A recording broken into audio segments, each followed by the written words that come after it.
Автобус накіроўваецца па маршруце нумар 35. Плошча Савецкая. Добрый дзень, шаноўныя слухачы, гэта падкаст «Утульны горад», а мяне завуць Даша.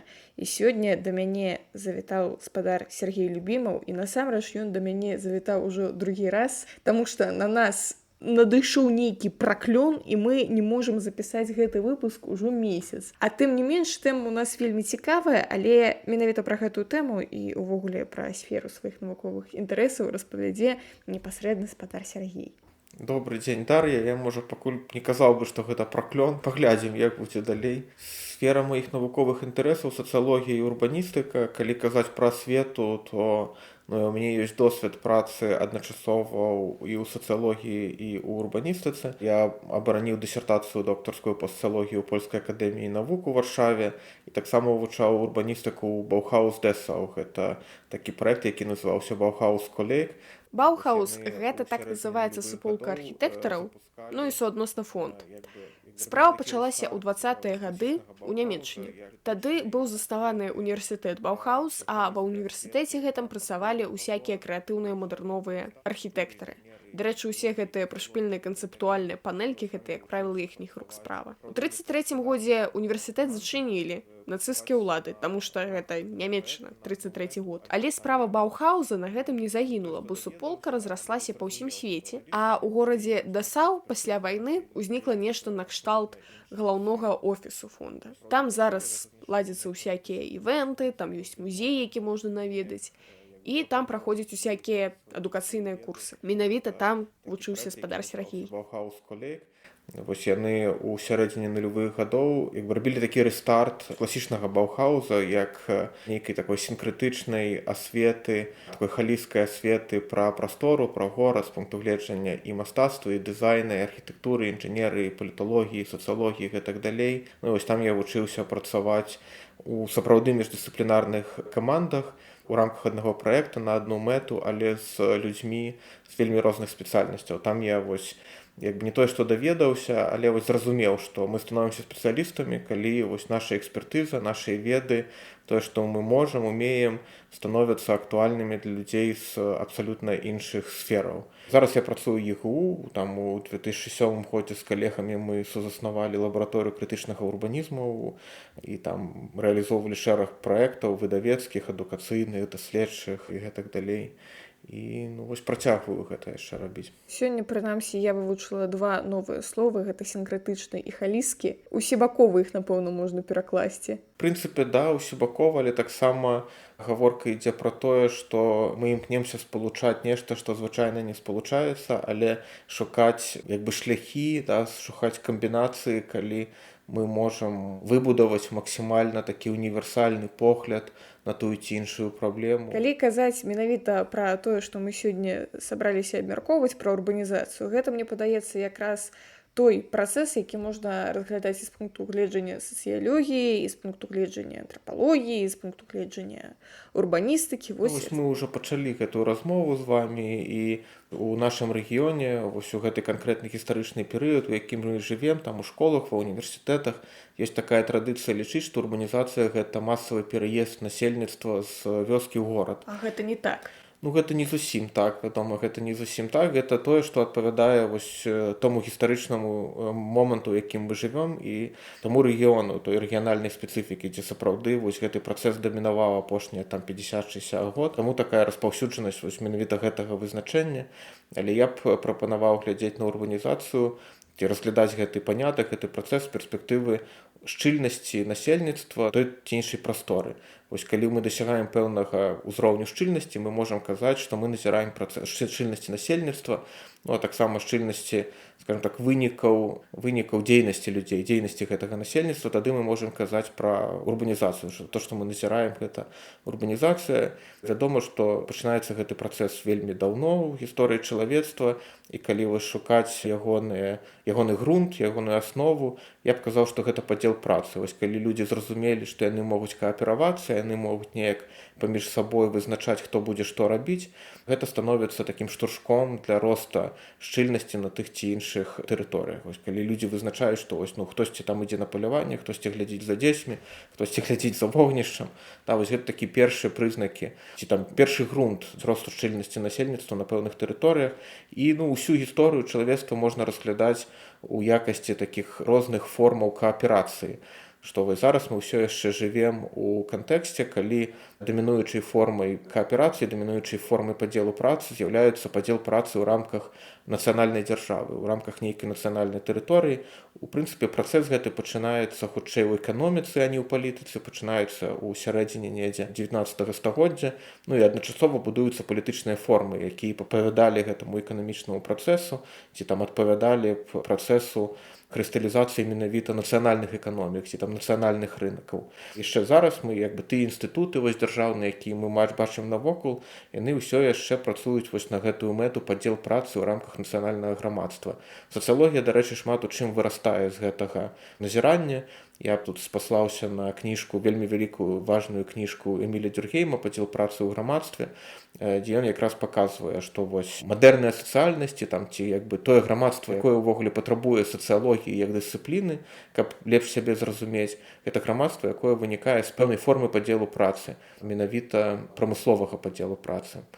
І вось зараз проста пачынаючы, скажем так, з 80-х гадоў і ў нашым рэгіёне з 90-х гадоў мы ўсе назіраем такую трансфармацыю павольную, але трансфармацыю, якая мае мэту, якая мае сваю логіку. Гэта калі падзел працы становіцца ўжо міжнародным, уже в меншай ступені падзелам працы ў рамках адной нацыянальнай дзяржавы, а міжнародным. І мы бачылі цэлы шэраг даследаванняў, вялікіх даследаванняў, класічных даследаванняў, якія з аднаго боку паказваюць, як адбываецца гэты працэс, а з іншага боку таксама ствараюць нейкія візіі, да чаго мы ідзем. Увогуле сам тэрмін глабалізацыі ці эканамічнай глабалізацыі гэта адзін з такіх тэрмінаў візіяў, да чаго мы рухаемся. То бок давайце на прыкладзе. Вось, напрыклад, наш падкаст. Вы даследуеце пэўныя урбаністычныя тэмы. Я вас потым на гэтыя тэмы дапытваю. Калі б мы знаходзіліся ў межах адной краіны, гэта б выглядала так. Вось вы працуеце ў Гродзенскім дзяржаўным універсітэце, я працую ў Гродзенскім выданні, я да вас прыходжу, потым я беру гэтыя аўдыафайлы, перадаю гукарэжысэру, які таксама жыве ў Гродні, і ў выніку яшчэ якая-небудзь таленавітая дзяўчынка-дызайнерка з мясцовай студыі мне малюе вокладку для гэтага выпуску. Але цяпер можа атрымацца так, што вы працуеце ў ІГУ, я жыву ў Антарктыдзе, мы з вами созваньваемся там па скайпе, неяк размаўляем, потым я гэта скідваю чуваку, які жыве ў Аргентыне, ён гэта ўсё манціруе, а дзяўчынка з Беларусі мне малюе вокладку. Вось, то бок гэта так працуе. Это правильно зразумела. Частку, да. Вы апісалі тэхнічны бок падзелу працы. Сапраўды глобалізацыя, там і новы падзел працы, ён шмат у чым вырастае з тэхнічных магчымасцяў. Але калі мы глядзім на глобалізацыю як на феномен, мы мусім разумець у першую чаргу фактар улады, ці там фактар цэнтралізацыі, ці там фактар падзелу на цэнтры і там паўцэнтры, і цэнтры перыферыі. Вось калі глядзець менавіта на акадэмію, адкуль вы прывялі прыклад там на акадэмію, на творчую сферу, у першую чаргу мы бачым, што ў нас ёсць такія глобальныя цэнтры акадэмічныя, ці там глобальныя цэнтры крэатыўных індустрый. Мы ведаем там Голлівуд у кіно, мода там Мілан, Парыж, там акадэмія, таксама там шэраг амерыканскіх універсітэтаў, якія ў прынцыпе ствараюць эліту, я б не сказаў інтэлектуальную, але эліту такую інстытуцыяналізаваную акадэмічную эліту света. Так вось, я думаю, што гэта тое, што запусцілася, стала больш моцным, як тэндэнцыя, пачынаючы з 90-х гадоў, калі мы бачым новыя іерархіі у акадэмічнай сферы, калі мы бачым, што тыя людзі, якія там больш бачныя у міжнародным кантэксце, прычым часцей за ўсё не проста ў міжнародным кантэксце, а ў кантэксце даволі канкрэтных універсітэтаў ці там даволі канкрэтных праграмаў ва ўніверсітэце, яны таксама маюць больш сродкаў. І сродкаў для таго, каб быць бачнымі, і сродкам канкрэтных фінансавых, і сродкаў у сэнсе сувязяў, і сродкаў у сэнсе сувязяў не толькі ў акадэміі, але таксама ў інстытуцыямі па-за акадэміяй. То бок акадэмія таксама глобалізуецца, і таксама мы бачым там, што падзел працы становіцца ўсё больш які працуе па-за нацыянальнымі межамі. Гэта не значыць, што гэтая тэндэнцыя цалкам перамагла, што ў некаторых краінах ўсё адно вось там нацыянальная акадэмія ці там нацыянальныя ці там іерархіі, якія заснаваныя ўсё яшчэ на нацыянальным падзеле працы інтэлектуальнымі, яны таксама застаюцца актуальнымі. Ну і ёсць краіны, якія з гэтым спрабуюць неяк бароцца.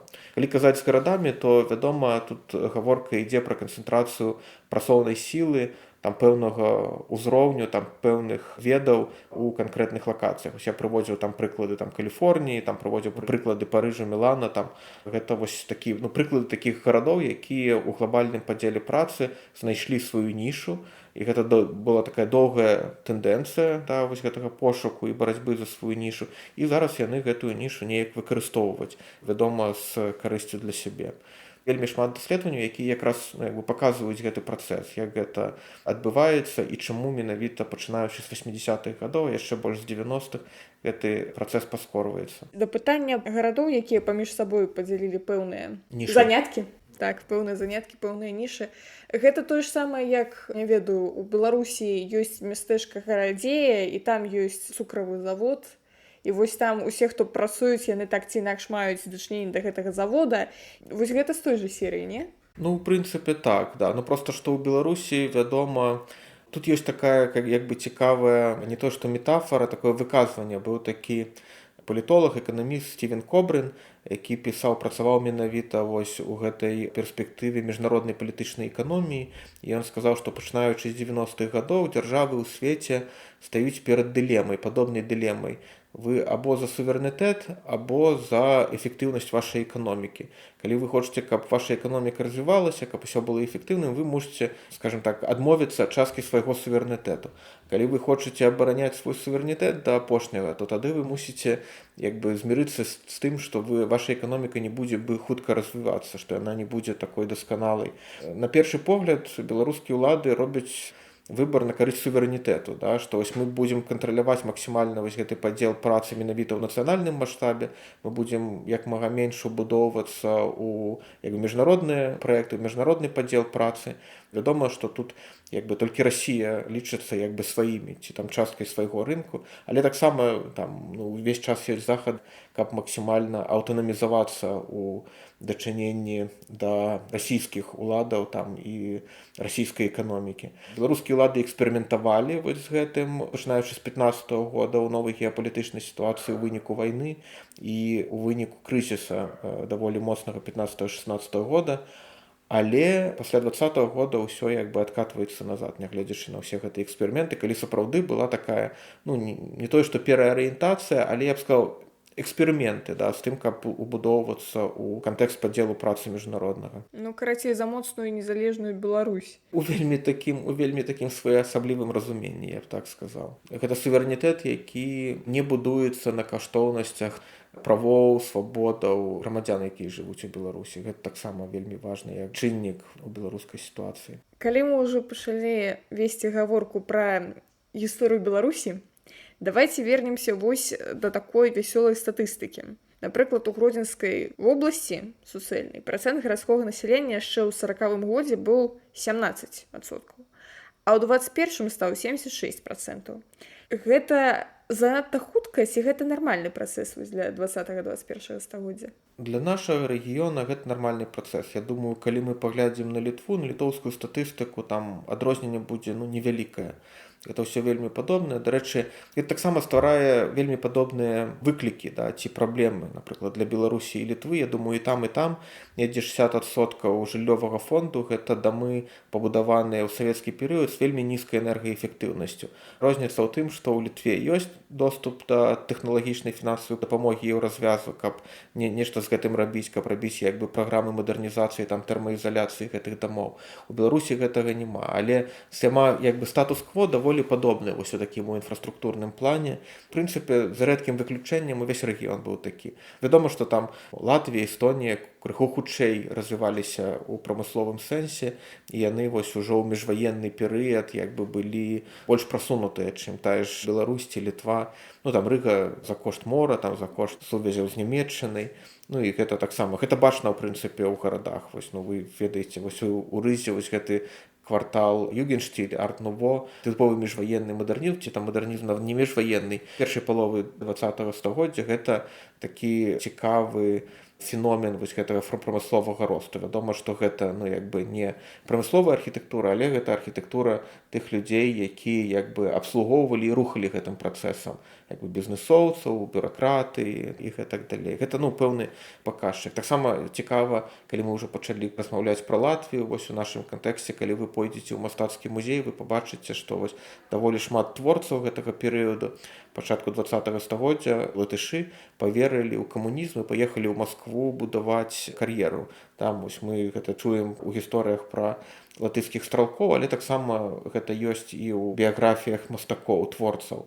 Это таксама, я думаю, шмат у чым паказчык таго, што Рыга была значна больш прамысловай у гэты момант, было больш пралетарыяту, адпаведна было больш моды вось на гэтыя марксісцкія ідэі. Тое, чаго мы не знаходзім у такой ступені ў Беларусі ці ў Літве.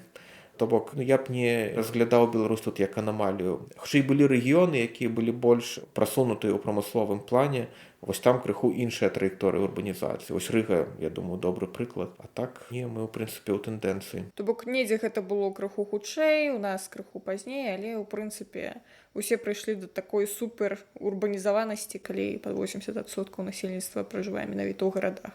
Так ёсць. Тады давайце мы з вами паглядзім з пункту гледжання сацыялогіі, вось што гэта змяняе, калі ў нас большасць насельніцтва жыла ў вёсках, а потым праз даволі невялікі з гістарычнага пункту гледжання прамежак часу усе пачалі жыць у гарадах. Як гэта ўплывае на грамадства?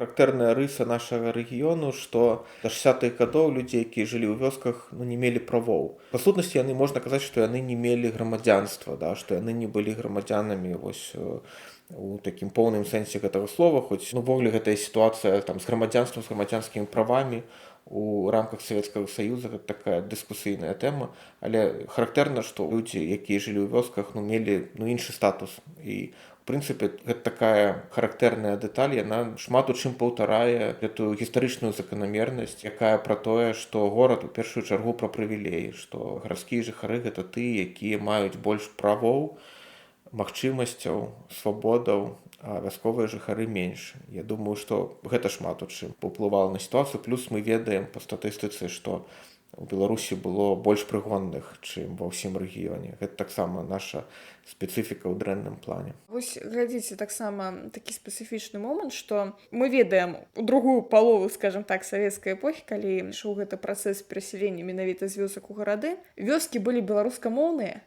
Але людзі, калі пераязджалі ў гарады, яны пераходзілі на расійскую мову, таму што мы ж не вяскоўцы, мы ж адукаваныя, ўсё астатняе.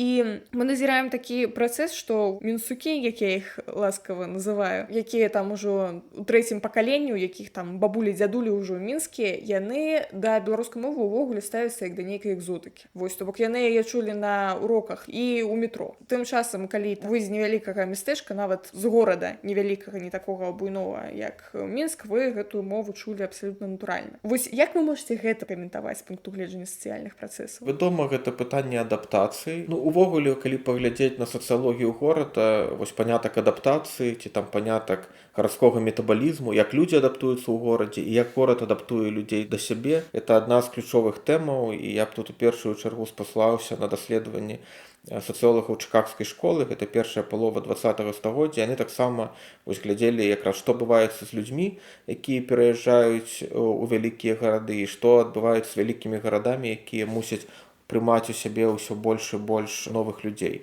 Часамі людзей з іншых культураў, тых жа перасяленцаў з Еўропы, у тым ліку з усходняй Еўропы. Таму тое, што людзі неяк адаптуюцца ў новым асяроддзі, гэта нармальны працэс. Тое, што гэта менавіта так адбілася на тым, як функцыянуе беларуская дзяржава ці там беларуская рэспубліка, гэта наша спецыфіка такая. І вядома, што гэтага не было б без 30-х гадоў, без таго тэрора, які адбыўся ў 30-е гады. Бо калі мы глядзім на беларускія гарады міжваеннага перыяду, гэта зусім іншая сітуацыя, вядома. Тое, што вы апісваеце, гэта не толькі фактар таго, што людзі пераязджаюць і хочуць неяк там адаптавацца да новых умоваў, гэта таксама вынік вялікага шоку, вялікага стрэса, які грамадства мусіла перажыць. То бок, калі беларусізацыя была згорнута і пачаліся рэпрэсіі супраць нацыянальнай інтэлігенцыі, людзі адчулі небяспеку ўвогуле, калі яны будуць размаўляць па-беларуску ў горадзе? Гэта стала правілам, што часткай адаптацыі становіцца пераход на... Зразумела, я ведаю, што ва ўкраіне быў аналагічны працэс, а што можаце сказаць пра Літву ці Латвію ў гэтым моўным пытанні? Гэта вельмі цікавае пытанне. Таксама ёсць там гісторыкі, там палітолагі, якія вам могуць пра гэта распавесці больш, чым я, але гэта, я думаю, вельмі цікавы феномен у Літве тут. Гэта вось інтэлігенцыя літоўская, якая нарадзілася ў міжваенны перыяд, недзе там у 20-30-е гады.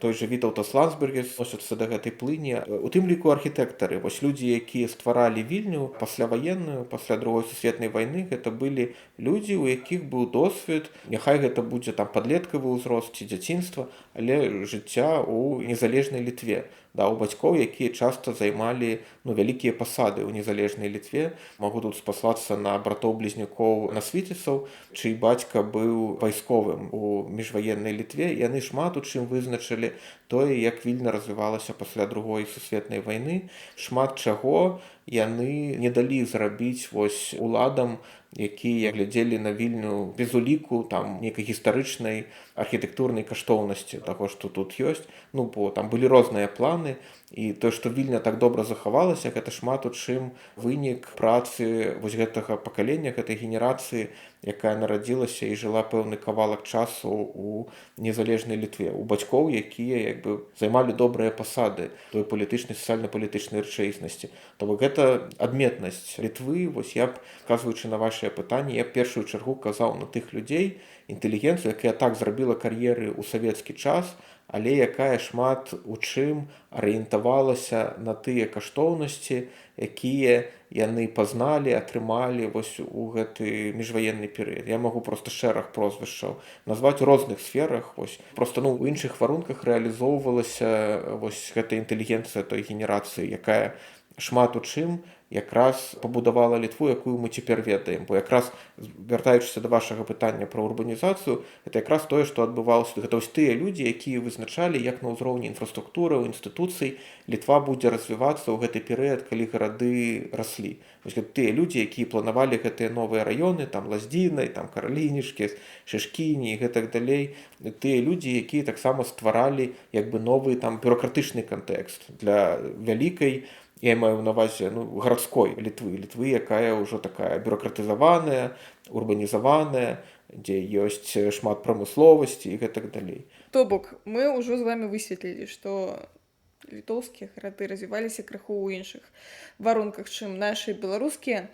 І зараз, мне падаецца, літоўскія гарады развіваюцца крыху не так, як беларускія. Што вы можете на гэта конт сказаць? Я маю рацыю, ці я памыляюся? Па-першае, сапраўды літоўскія гарады ў значна большай ступені ўключаны вось у гэты глобальны падзел працы. Тут ёсць і плюсы, і мінусы.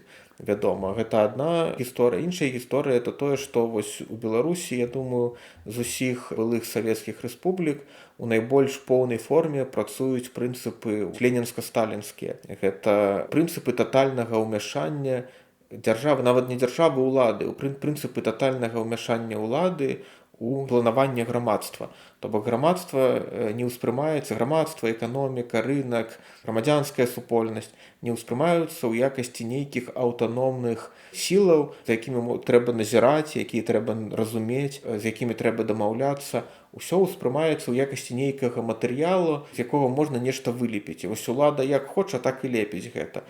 Я кажу, што гэта сталінска-ленінскія прынцыпы, бо ёсць шэраг даследаванняў, якія якраз паказваюць, што Савецкі Саюз быў таталітарным кантэкстам ці таталітарнай уладай у першую чаргу у сэнсе магчымасці ўмяшання ўлады абсалютнага татальнага ў жыццё людзей. Ну і што пачалося гэта з праграмы па электрыфікацыі краіны, ленінскай праграмы, і ў прынцыпе гэта тое, што вызначыла ролю дзяржавы да самага канца Савецкага Саюза. Вось мы звычайна кажам проста планавая эканоміка, насамрэч гэта значна больш фундаментальная, значна больш маштабная. Гэта не толькі там планавая эканоміка, а гэта менавіта вось магчымасць улады татальна, абсалютна ўмешвацца ў жыццё людзей. Вядома, гэтага стала крыху менш там у 70-е гады і пасля, але тым не менш галоўны кірунак быў менавіта такі. І вось Беларусь шмат у чым, сённяшняя Беларусь шмат у чым працягвае менавіта гэтыя прынцыпы. Я вось тут раіў бы паглядзець такую кніжку, аўтарам якой ёсць Стівен Колер. Кніжка называецца «Post-Soviet Social». Яна, здаецца, 2011 года. Вось звычайна беларускія урбаністы, урбаністкі, якія пачынаюць цікавіцца тэмай, яны пачынаюць з кніжак там Річарда Флоріды ці Яна Гейла. Вось я думаю, каб больш свядома працаваць з беларускім кантэкстам, я б рэкамендаваў пачынаць менавіта з гэтай кніжкі. Стівен Колер «Post-Soviet Social». Ну, і таксама цікавая даволі кніжка Джеймса Скотта, яна называецца «Seeing like a State». Там ёсць адзін раздзел, дзе ён параўноўвае Леніна з Ле Карбюзье. Ле Карбюзье – гэта такі французскі архітэктар швейцарскага паходжання, якога называюць піянерам архітэктурнага мадэрнізму і функцыяналізму. А яшчэ ён мастак і дызайнер. Дарэчы, сучаснікам яго праекты месцамі здаваліся дзіўнымі, калі не сказаць вар'яцкімі, але мы ўсё адно яго любім. Кажа, што гэта два такіх генія высокага мадэрнізму, такіх мастэрмайнда. Мастэрмайнд – гэта значыць натхнянне. Генія ў сэнсе мастэрмайнда высокага мадэрнізму. Вядома, што ў адрозненні ад Ле Карбюзье у Леніна былі значна большыя палітычныя магчымасці, інструменты. Таму і вось гэтыя прынцыпы высокага мадэрнізму тут былі рэалізаваныя ў такім гіпертрафаваным маштабе. Я думаю, гэта таксама цікавае месца для таго, каб пачынаць неяк разбірацца, выбудоўваць свае інтэлектуальныя стратэгіі ці стасаваныя стратэгіі датычна беларускіх гарадоў. То бок гэта нешта, з чым мы пакуль што застаемся, і што з гэтым рабіць, пакуль што не вельмі вядома. Вось гэтай доўгай траекторыі выкарыстання ленінска-сталінскіх прынцыпаў у развіцці не да канца вядома. Я думаю, што вось да канца ад гэтага адмовіцца будзе цяжка. Я маю на ўвазе адмовіцца ад вынікаў вось гэтай доўгатэрміновай стратэгіі. Трэба неяк прыдумаць, як гэта рэсайкліць. Вось нейкага іншага лепшага слова, чым рэсайкліць. Мяне тут перапрацаваць, то бок. Да, неяк перапрацаваць, але ў новых умовах і пад новыя мэты, пад новыя каштоўнасці нават. Ну окей, давайце мы для шырокай аўдыторыі крыху больш раскрыем пра ўсе гэтыя ленінска-сталінскія планы ўварвання дзяржавы ў грамадскае жыццё. Уварванне дзяржавы ў грамадскае жыццё, яно нават гучыць смешна. Уварванне ўлады ў грамадскае жыццё. Умяшанне, я б сказаў, да. Вось глядзіце, ёсць сучасны беларускі горад, будь то Менск, Гродна, які заўгодна. Як штодзённасць звычайнага гараджаніна абумоўлена менавіта гэтымі планамі і іх наступствамі? Перш за ўсё, што мясцовыя бюджэты ўсе фармуюцца з цэнтра. І ў гэтым сэнсе уся мясцовая ўлада цалкам залежная ад цэнтра.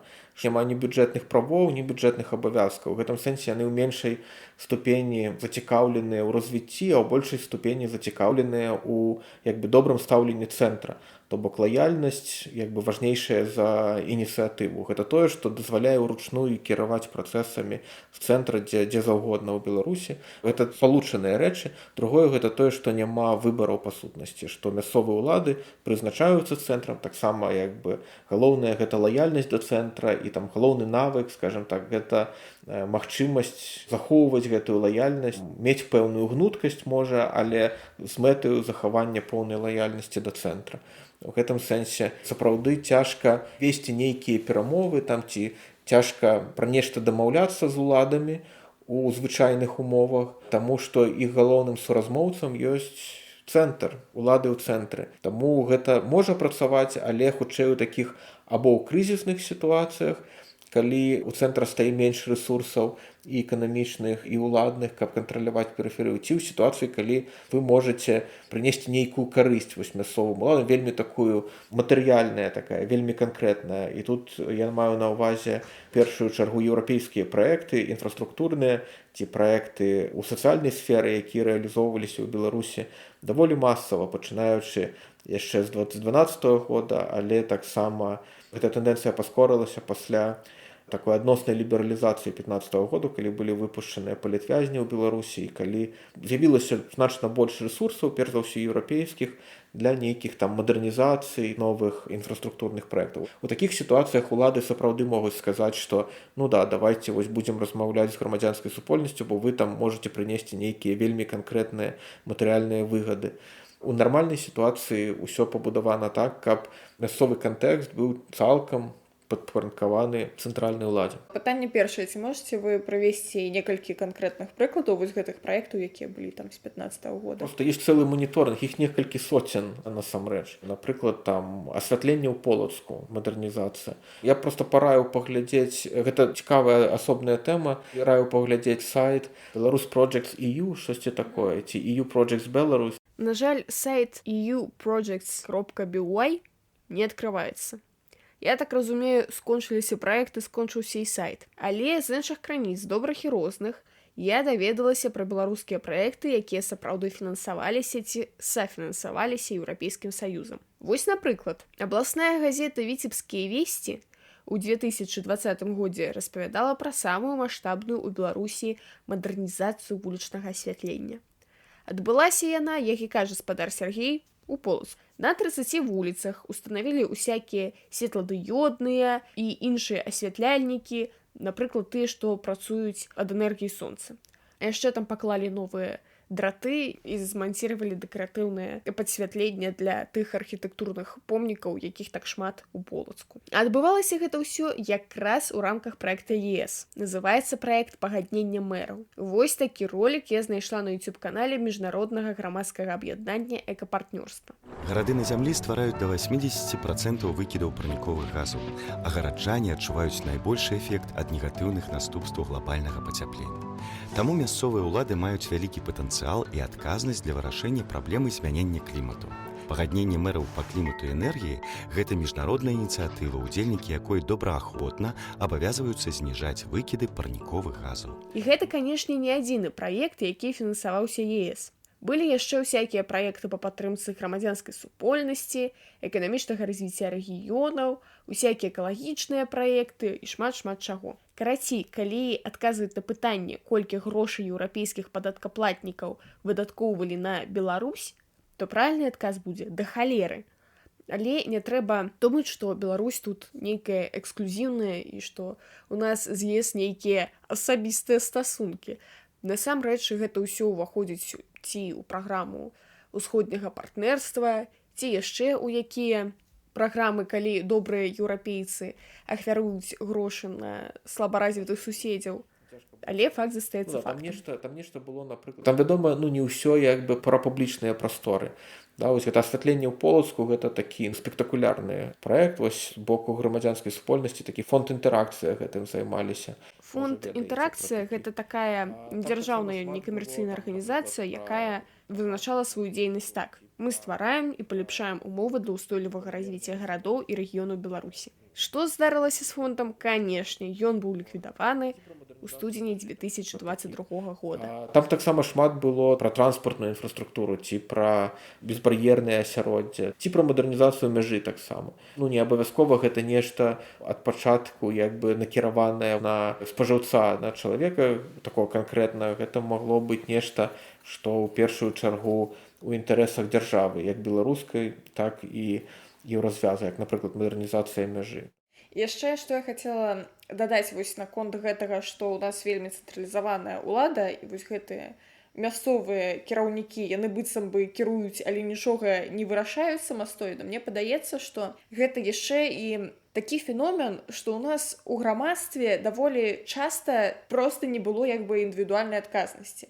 То бок, напрыклад, нават гараджаны абураныя тым, што ў іх стаіць непафарбаваным нейкі прыпынак ужо 20 год. І яны ідуць да кіраўніка мясцовай адміністрацыі, а ён кажа: «А што вы мне? Гэта мне, вось у мяне тут план з Мінску прыслалі, вось у мяне паперкі, паглядзіце». І сапраўды, калі ты паглядзіш у гэтыя паперкі, там не будзе імя канкрэтнага адказнага чалавека, да якога можна, калі што, прыйсці з прэтэнзіямі. Там будзе заўсёды нейкі загад, пастанова, хтосьці там, нейкія калектыўныя органы. І вось гэтае сапраўды размазванне адказнасці, калі ў цябе нешта вось у двары адбываецца, а ты быццам бы нічога з гэтым не можаш зрабіць, таму што Мінск не даў разнарадку, вучым грамадства вывучаны без дапаможнасці, без рэгістрацыі смс. Гэта гіпертрафаваны такі прыклад, але я думаю, у прынцыпе, вось гэтую тэму з індывідуальнай адказнасці і як цяперашняя беларуская, скажем так, мадэль кіравання дзяржавай можа ствараць сітуацыі, дзе індывідуальнай адказнасці няма, але гэта не значыць, што няма абароны, скажем так, ад прызволу. Цікава было б пагаварыць з некім, хто вось мог за гэтым назіраць знутры. Хтосьці, хто працаваў у органах улады, а зараз ужо не працуе, і мог бы як бы падзяліцца гэтым сваім досведам. Бо вядома, каб вось гэта ацэньваць такім чынам, вось як вы гэта сфармулявалі, было б добра назіраць за гэтым знутры. Да? Ну, сапраўды, мне трэба ўжо вычапіць якога-небудзь чыноўніка і цяжка яго катаваць, каб ён мне распавёў усе сакрэты, як гэта ўсё адбываецца. Я спадзяюся, што без катавання гэта таксама як бы спрацуе. Пра што яшчэ хацела паразмаўляць? Я хацела паразмаўляць пра тое, што ў 98 годзе, напрыклад, у Гродні адбыўся даволі дзіўны працэс. Ён узяў ды увялічыўся ў 2 разы, проста за 1 год. Адбылося гэта закон таго, што ў склад горада былі ўключаныя некалькі дзесяткаў вёсак і ўсякіх садовых таварыстваў. Скажыце, калі ласка, ці адбываецца нешта падобнае ў еўрапейскіх гарадах, ці гэта чыста наш прашпіл, вёску Белыя росы далучаць да Гродна, ці гэта міжнародная нейкая практыка, і што звычайна адбываецца, калі вось крыху гвалтоўная урбанізацыя ў нас адбываецца? Не, ну чаму гвалтоўная? Вядома, трэба глядзець, наколькі жыхары гэтых вёскаў, якія былі на месцах гэтых мікрараёнаў, там пратэставалі ці не пратэставалі. Я магу сказаць, што я вось, у мяне зараз ёсць адзін з праектаў, гэта крыху такая доўгая гісторыя, гэта праект пра монафункцыянальныя гарады прамысловыя.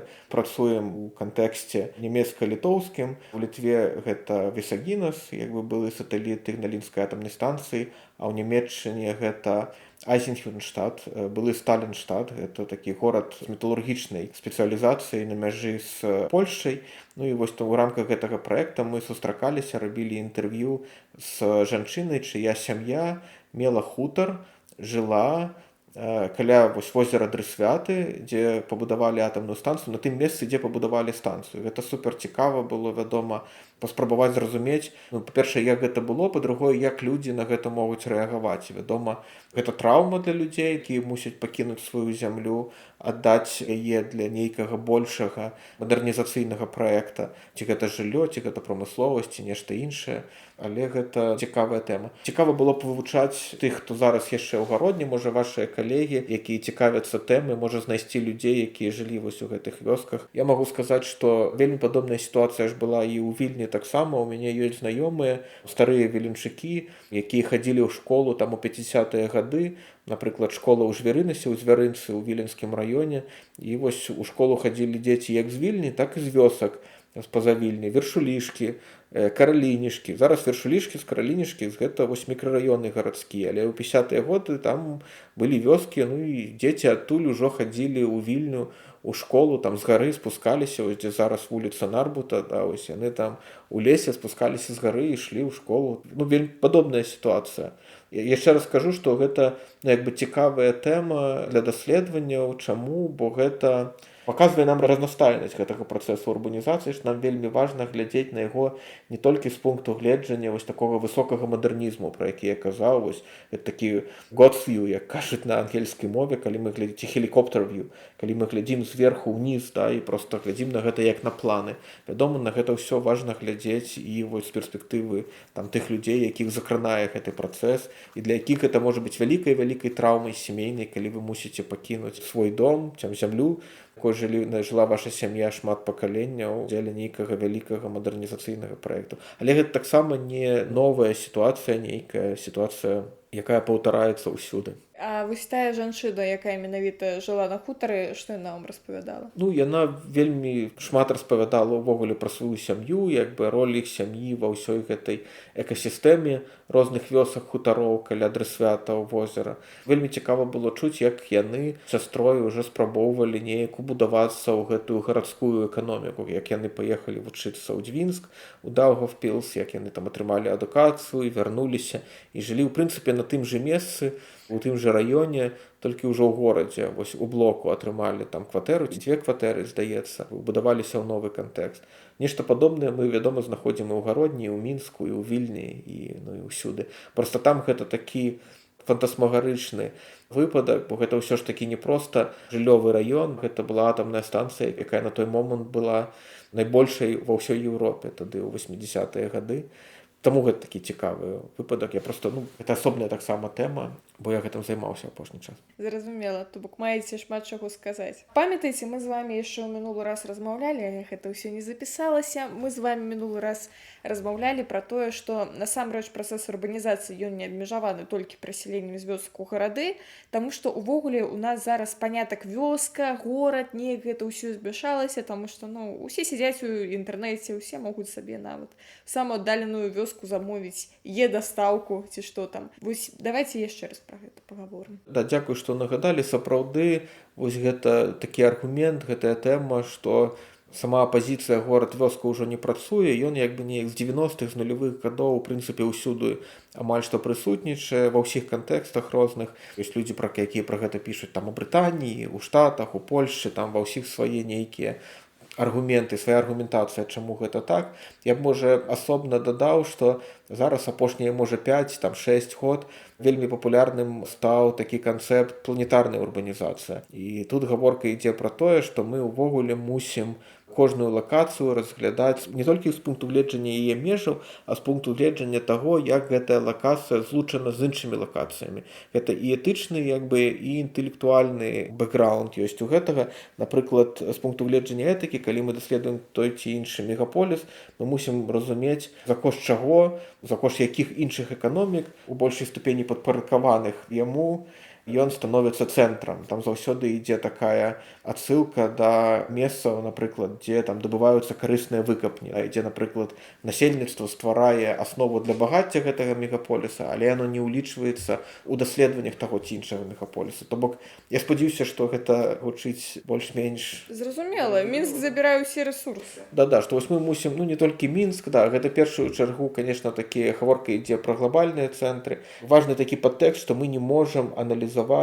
пэўныя гарады там ці пэўныя лакацыі без сувязі, без таго, каб паказаць сувязі гэтых гарадоў, гэтых лакацый з іншымі месцамі, з іншымі лакацыямі. І, в прынцыпе, гэта такая частка антыкаланіяльнай крытыкі, што мы як бы такім чынам крытыкуем каланіялізм. Думаю, тут хутчэй мела б сэнс у нашым рэгіёне казаць не пра Мінск у такім кантэксце, а пра Маскву, напрыклад, якая там шмат дзесяцігоддзяў забірала рэсурсы ўсяго рэгіёна, там эксплуатавала недзе чалавечыя рэсурсы, недзе там рэсурсы ў сэнсе карысных выкапняў, недзе яшчэ штосьці.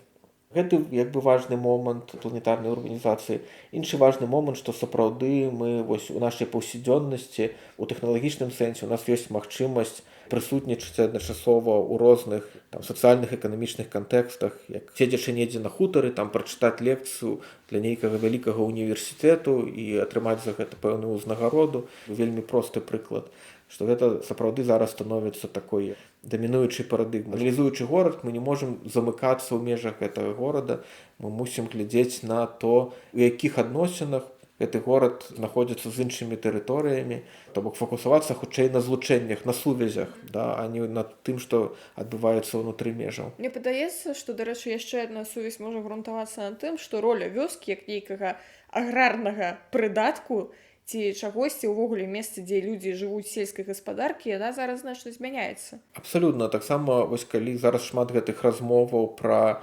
разумны горад, смарт-сіці, дыгіталізацыю гарадоў, мы бачым, што дыгіталізацыя вёскаў ці сельскай гаспадаркі адбылася значна хутчэй. Усюды ўсё аўтаматызавана, усюды працуюць розныя сэнсары. У нас значна больш зараз у глобальнай перспектыве падставаў казаць пра разумную вёску, а не пра разумны горад, бо там гэтая аўтаматызацыя пайшла значна далей і працуе значна больш інтэнсіўна. Сапраўды так, і мне падаецца, што нават калі ў нейкую беларускую вёску зараз заехаць і паглядзець, што там адбываецца, там жывуць бабулі і ад часу да часу з'яўляюцца дачнікі. І гэтыя дачнікі, яны ўжо не 10 сотак бульбы вырошчваюць, а ў іх там нейкая цяплічка, яны там можа авакада пасадзілі. Ну, беларуская вёска ўсё ж такі пакуль што вось па-за гэтымі працэсамі аўтаматызацыі, дыгіталізацыі, тым не менш мы бачым, што ёсць запад сярод гарадскога сярэдняга класа ў Беларусі вось на пераезд у вясковыя нейкія умовы, як бы жыццё па-за горадам, то, што называюцца новыя вясковыя жыхары, new rurals на ангельскай мове гэта. Таксама, калі мы, дарэчы, паглядзім на спажыванне сацыяльных медыа аўдыторыі ў Беларусі і ў рэгіёне, мы бачым, што вось гэтыя каналы, якія там у YouTube, у TikTok, у Instagram, якія распавядаюць пра такое вясковае жыццё, менавіта людзей, якія пераязджаюць туды з горада, яны сапраўды папулярныя, гэта значыць, што ёсць запад. Гэта значыць, што мы можам гэту тэндэнцыю можа не паскараць, але мець на ўвазе, неяк даследаваць, ну, нешта з ёй рабіць, неяк ёй кіраваць. Я маю на ўвазе грамадзянская супольнасць, там людзі, якія неяк як бы маюць амбіцыі удзельнічаць у вызначэнні там грамадскага працэсу у Беларусі і ў рэгіёне. Бок мне падаецца, даволі хуткім часам будні айцішніка будуць выглядаць наступным чынам. Прачнуўся раніцай з петухамі, выйшаў на прабежку ў лясок, вярнуўся, папрацаваў, заўмовіў MacBook і піцу, узяў MacBook і піцу і пайшоў на рэшку далей працаваць. Прынамсі, ёсць падставы для таго, каб зрабіць даследаванне. Падставы для таго, каб вось гэта даследаваць, зразумець, ужо ёсць. Тады пакуль што мы будзем чакаць з'яўлення нашых айцішнікаў, якія ўстаюць з петухамі і замаўляюць піцу сабе на хутар. Тым часам можаце парэкламаваць якія-кольвек свае праекты, на якія трэба падпісацца, далучыцца. Ну, я раю паглядзець сайт лабараторыі крытычнага урбанізму ІГУ. У нас ёсць таксама Facebook-старонка. Можа, мы не так рэгулярна там нешта пішам хутчэй пра тое, што самі робім, пра свае праекты, то бок няма ніякіх такіх праектаў адукацыйных менавіта онлайн. Але адукацыйныя праекты, курсы ёсць у ІГУ, шэраг курсаў, якія інтэграваныя ў праграму, і курсы, якія з'яўляюцца па-за праграмай. Таму раю сачыць за намі праз Facebook і таксама прыгледзецца да праграмаў ІГУ таксама, якія звязаныя з горадам так ці інакш. Дзякуй, мы яшчэ і ІГУ парэкламавалі. Дзякуй вялікі за праслухоўванне, шаноўныя слухачы. Падпісвайцеся таксама на наш падкаст, стаўце лайкі, зорачкі, ўсе астатнія прыемныя адзнакі і пачуемся. Бывайте, поэтому